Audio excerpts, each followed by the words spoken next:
One of the trickiest questions professionals face when assessing mental capacity is this: when is a belief simply unusual and when is it delusional? Now, this question matters hugely, particularly in legal and clinical settings, because identifying delusional thinking can directly affect decisions around capacity, consent, and even autonomy. So today, I want to unpack what delusional thinking actually is, what it isn't, and how we can spot it without letting our own assumptions get in the way. So why do delusions matter when it comes to mental capacity assessments? Now, the importance of this goes all the way back to around 1870 in a case called Banks versus Goodfellow.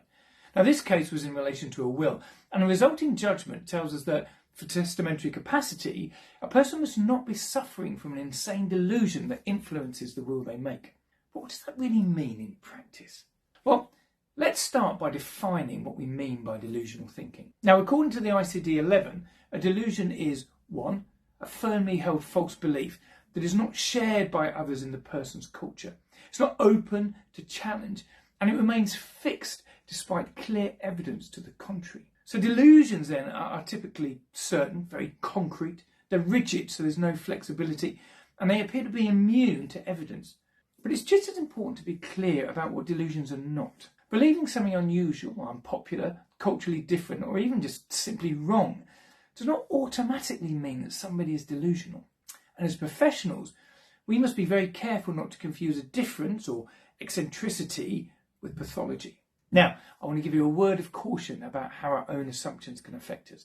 Let me share a brief example.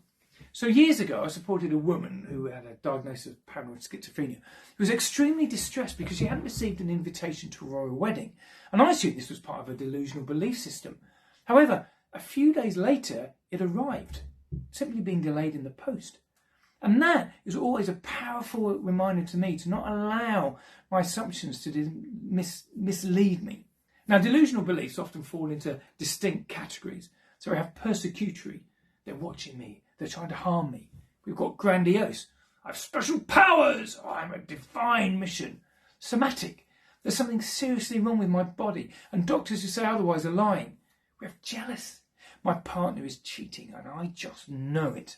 We have what we call erotomaniac, that famous person that's secretly in love with me. And whilst the content may vary, the structure is often the same. So how do we spot delusional thinking? Well, there are some practical signs that as professionals we often look for. First of all, there's this absolute certainty, no doubt, no hesitation in the person's belief. There's an immunity to evidence. The proof doesn't soften the belief, they can just explain it away. And there's a disruption, so the belief interferes with daily functioning or actual decision making. There's a lack of shared reality. No one else in that person's cultural or social group actually holds this belief. And taken together, these features help us distinguish delusions, eccentricity and misinformation. Now there's a key question. Is there a causative nexus? Identifying as delusion is only the first step. There's a crucial question. Is there a link between the person's lack of capacity and this delusional thinking? For example, I once assessed a paranoid schizophrenic, a different gentleman, who believed his neighbours were plotting against him, but he fully understood what a will was. He knew the extent of his estate. He understood and was able to identify who he wished to benefit. His delusions even, had no impact upon his testamentary capacity. So there was no causative nexus. Now we contrast this with a man who refused a life-saving surgery because he believed the surgeon was an assassin. And so there was a clear link between his delusional thinking and his lack of capacity. Now, delusional thinking isn't just about quirky views or misinformation, right? It's about a fixed false belief, and crucially, whether those beliefs drive the decision and affect the decision-making in question. As professionals, our task is not to judge beliefs, but to understand their impact. And in doing so, we must always guard against letting our own assumptions lead us to the wrong conclusions. So look, I hope that's been useful. I hope that's helped explain what we mean when we talk about delusional beliefs.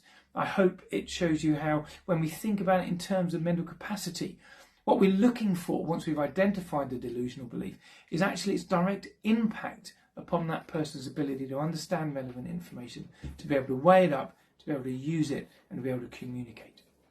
So look, I hope you've I hope you've enjoyed this. I hope it's been useful. If it has, please do like, subscribe and share. And I look forward to seeing you at the next video. Thank you very much.